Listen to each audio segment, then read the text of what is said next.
Damos comienzo a un nuevo programa, Servidores de Dios. Quien te habla es Manuel Cornejo. Estaré compartiendo la palabra de Dios y lo haré de una manera expositiva, versículo a versículo. Y en esta ocasión será en el Evangelio de Marcos, capítulo 6 y versículo 43, donde dice: Y recogieron de los pedazos 12 cestas llenas, y de lo que sobró, de los peces. Nótese que el milagro fue un milagro completo. No solo proveyó lo necesario para que todos quedaran satisfechos, sino que también sobre el campo quedaron sobrantes de comida, ya que no eran simples migajas que quedaban entre la hierba y que las aves y que los pequeños animales del campo comerían luego. Tengas en cuenta que Dios cuida no solo de los hombres, sino de los animales. Y en esa ocasión la comida provista en el milagro era no solo para los hombres, sino también para los animales. Sin embargo, lo que Dios da no debe de ser derrochado, ya que hacerlo es pecaminoso. La comida sobrante debía de ser recogida para aprovecharla más tarde, ya que los 12 y el Señor habían estado ocupados en la distribución del alimento entre la multitud y no habían comido. Por tanto, toda la comida sobrante, es decir, los pedazos que quedaron en el campo, fueron recogidos y llenaron 12 cestas llenas.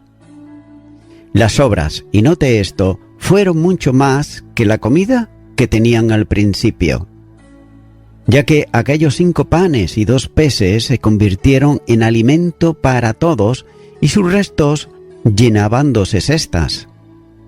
Ahora bien, surge una pequeña dificultad. La palabra cesta o canasta da a entender un recipiente, es decir, un cesto de mimbre que los judíos usaban para llevar la comida de manera que no se contaminase con otro tipo de comida. Entonces, ¿cómo había allí 12 cestas? ¿Las llevaban consigo los 12 para provisiones durante el retiro?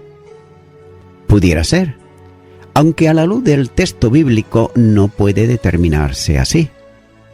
Tal vez la expresión no se refiera tanto al número de cestas que se llenaron, sino al volumen de comida que necesitaría 12 cestas para ser recogido.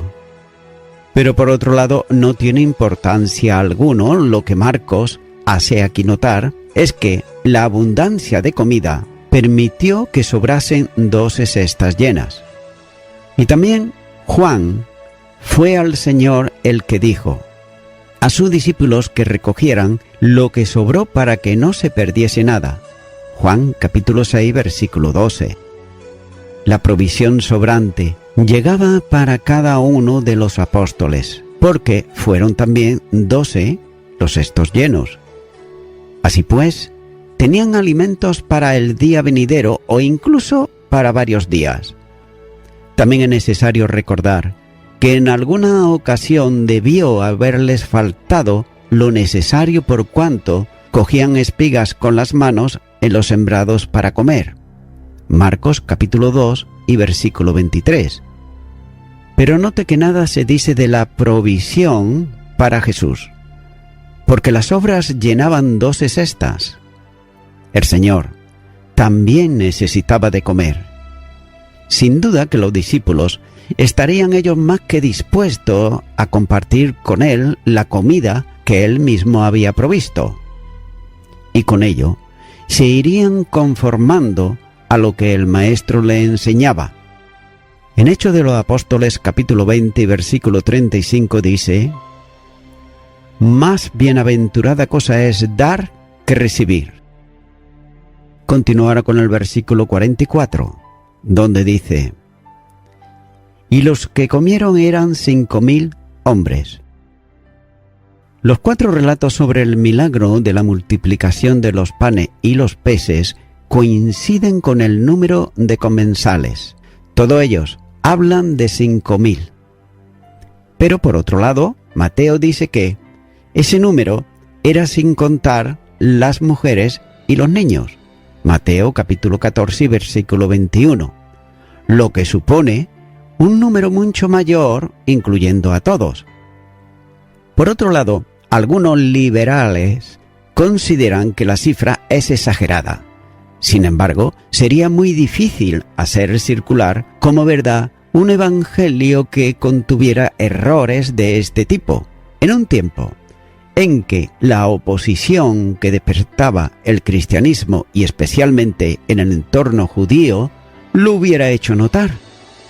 Con toda probabilidad, cuando se escribieron los 3 primeros evangelios, vivían aún algunos de los que habían presenciado el milagro, y que estuvieron reunidos comiendo de los panes y de los peces multiplicados por Jesús, lo que haría imposible que circulara por todo Israel y las regiones circunvecinas un relato que contuviera una falsedad sobre un hecho relativamente reciente que muchos podrían contradecir.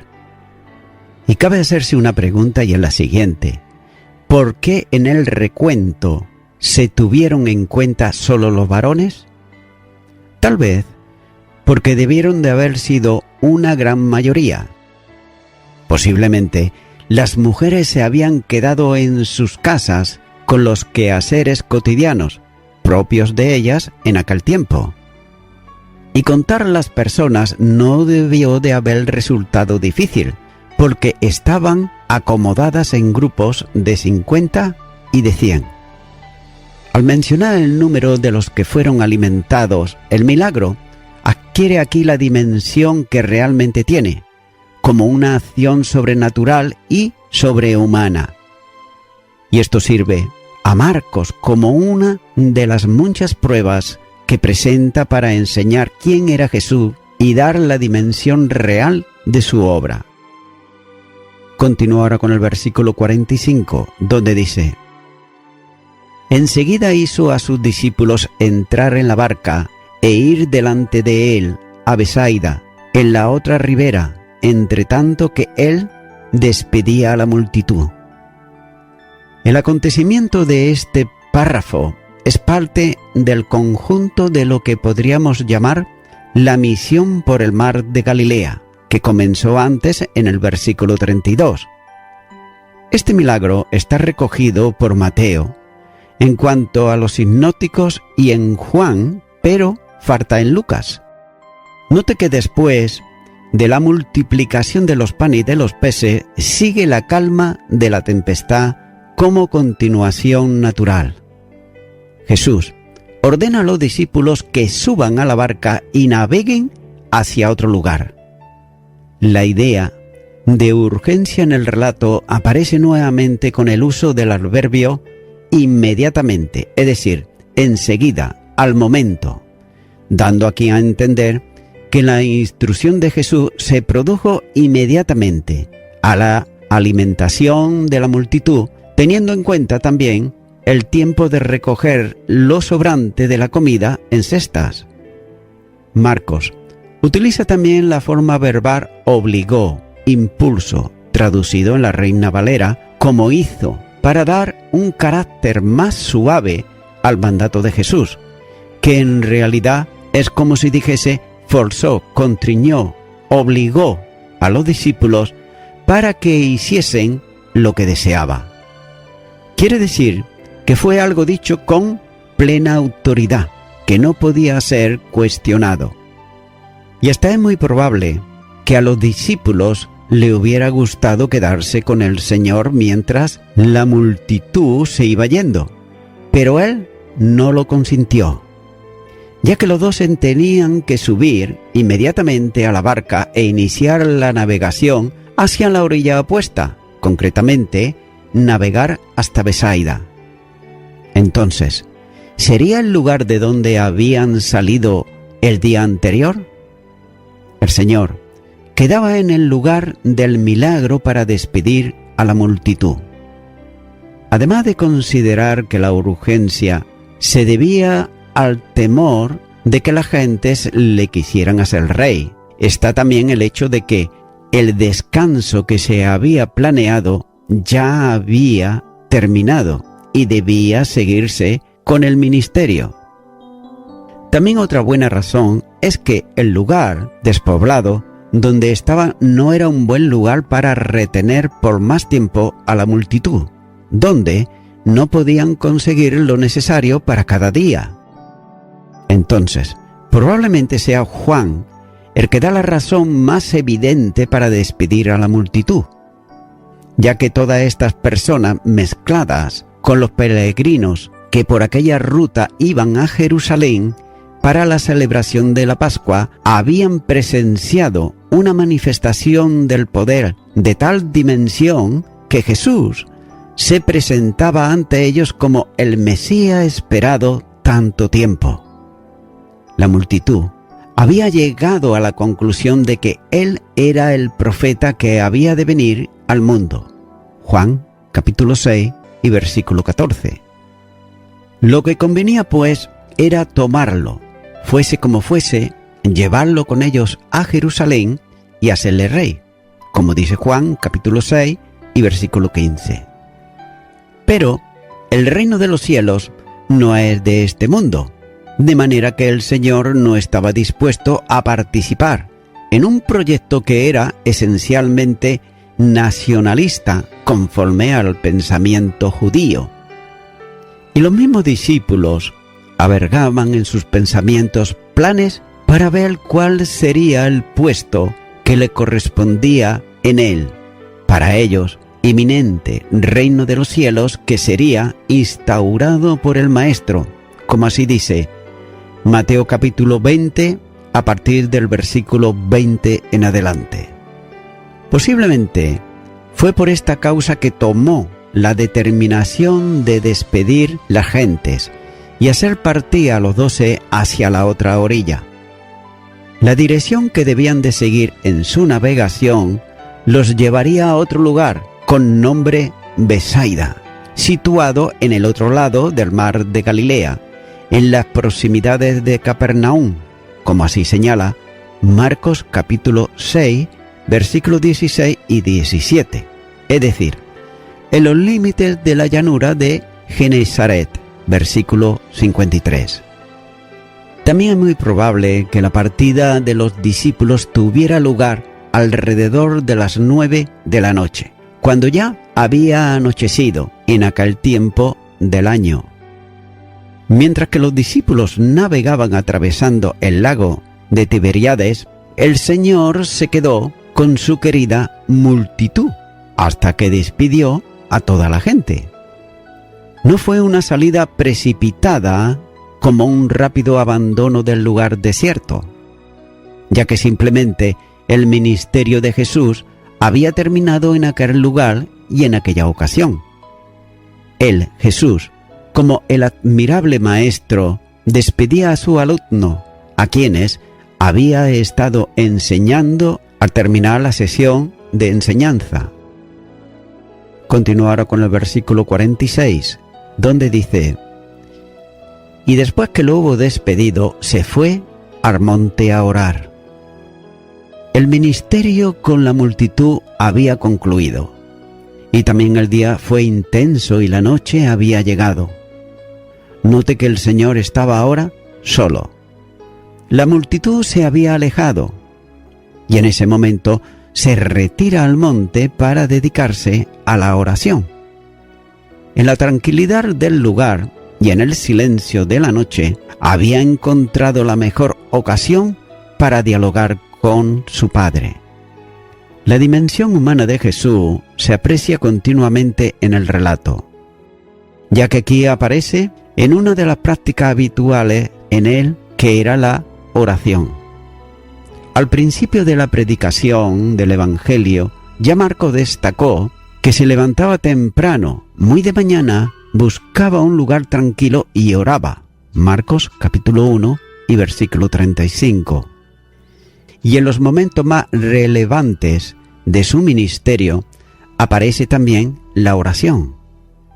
Algunas veces la oración se prolongó durante toda la noche, como ocurrió cuando iba a escoger a los 12, como dice Lucas, capítulo 6, versículo 12. No cabe duda que la oración era practicada habitualmente por Jesús, como dice Lucas, capítulo 5, versículo 15, y también Hebreos, capítulo 5, versículo 7. Note que el Señor no oraba por él solo, sino en intercesión por otros. Un notable ejemplo de oración que contiene peticiones por sí mismo y por los otros tendría lugar al final de su tiempo en la tierra. Por ejemplo, antes de ir a Getsemaní, luego de la última cena, como dice el Evangelio de Juan, capítulo 17. En ella hay ruego personal, como señala el versículo 1 al 5. También hay ruego por los apóstoles, como señalan los versículos 6 al 19. Y también hay ruego por los creyentes en él, alcanzados por la predicación de los discípulos, versículo 20 al 26. Por tanto, Jesús oró por quienes lo estaban atormentando en la cruz, Lucas capítulo 23, versículo 34. También intercedió por algunos como Pedro, Lucas capítulo 22 y los versículos 31 y 32. Y en esta ocasión, mientras los discípulos navegaban y la gente se alejaba por donde habían venido, sube al monte para orar. La oración debió durar una cuarta parte de la noche, ya que fue entonces cuando acudió a resolver el problema de los discípulos, versículo 48. Mientras que ellos estaban en el mar, él estaba solo orando en el monte. Ahora bien, ¿por qué estuvo orando el Señor? Cualquier respuesta es mera y simplemente mera suposición, ya que el texto bíblico guarda silencio sobre esto. Pudo haber orado por la situación que se estaba desarrollando su ministerio, el problema de Herodes, el deseo de las gentes para hacerle rey. En cierta manera, el deseo de hacerle rey era una forma más de la sutil tentación que había experimentado antes cuando el demonio le ofreció los reinos del mundo y su gloria. Mateo capítulo 4 y los versículos 8 y 9. Y no cabe duda que la enseñanza a las multitudes durante aquel día habían discurrido en torno al tema del reino de Dios. Él había estado hablando de Dios a las gentes. Ahora dedicaría un tiempo de la oración para hablar con Dios de aquellas gentes. Y cabe aquí hacer una breve consideración. El ejemplo de Jesús es de capital importancia para todos aquellos que le sirven en cualquier tiempo de la historia de la Iglesia, ya que no puede haber éxito en el ministerio si no se dedica tiempo a la oración. Por tanto, la soledad con Dios debiera ser tan importante como la preparación para el servicio. Las fuerzas para llevar a cabo la obra de Dios proceden no del hombre, sino del Señor. Es necesario entender con claridad que la obra de Dios solo puede hacer Dios. Punto. Es verdad que la lleva a cabo por medio de nosotros, pero no por nuestras capacidades, sino por su poder que nos capacita. Las riquezas y provisión espiritual se alcanzan sobre las rodillas en el silencio íntimo de la soledad con Dios. Aquel que no sabe estar en soledad con Dios pone de manifiesto que Dios no está llenando su vida, ya que muchos sienten rechazo a la soledad buscando las aglomeraciones para sentirse satisfecho, lo que es evidencia de la búsqueda de satisfacer un vacío interior que, por otro lado, solo Dios puede llenarlo. Quien siente necesidad de Dios busca un lugar apartado para dialogar, sin interrupciones con Él. Continúa ahora con el versículo 47, donde dice: Y al venir la noche, la barca estaba en medio del mar, y él solo en tierra. Los judíos dividían la tarde en dos partes. La primera, cuando el sol declinaba, cuando los discípulos sugirieron a Jesús que despidiese la multitud. La segunda, cuando ya el sol se había metido y venía la oscuridad. A este momento se refiere aquí el texto. Al anochecer seguía la noche, que se dividía en vigilias. El tiempo fue transcurriendo para los que navegaban y para Jesús, que se había ido al monte a orar. Y ahora Marcos sitúa la barca en medio del mar. Sin duda es una referencia especial indefinida, ya que los discípulos se habían introducido en el mar. Ahora bien, la distancia no quedaba precisada, ya que según el relato que hace Juan, de este momento como marinero habituado al mar de Galilea, dice en su evangelio que estaban separados de la costa como unos 25 estadios, de modo que estarían a unos 5 kilómetros de la orilla. Y de ahí la expresión en medio del mar, dando a entender que la tierra estaba distante del lugar donde el bote se encontraba. Por otro lado, la distancia entre Besaida, Julia y Besaida de Galilea era de unos 8 o 9 kilómetros por mar, de modo que realmente se encontraban a un poco más de la mitad de la travesía. Marcando aquí un contraste, dice que mientras la barca estaba en medio del mar, Jesús estaba solo en tierra. Los 12 eran los que realmente estaban solos, distantes y separados del Señor. Por otro lado, algunos, forzando aquí el uso de las preposiciones, pretenden hacer creer que los discípulos estaban cerca de la orilla y Jesús estaba en tierra, al borde del mar. Pero el relato de Marcos no permite tal suposición, ya que los discípulos navegaban mar adentro y el Señor estaba en el lugar a donde se había retirado para orar. Y voy concluyendo con esto. Anteriormente, en Marcos capítulo 6, versículo 36, he estado compartiendo que los discípulos habían tratado que Jesús enviaran a las gentes a sus hogares. Ahora que ya estaban satisfechas sus necesidades de enseñanza, de sanidad y de alimentación. Y por otro lado, Jesús, él mismo estaba impulsado a ir al monte a orar. Amigo y amiga oyente, Jesús suplió las necesidades de la multitud, que eran, como hemos visto, en primer lugar la enseñanza, luego la sanidad y después la alimentación. Sin embargo, esa multitud tenía una necesidad mucho más grande que la física, que era la necesidad espiritual.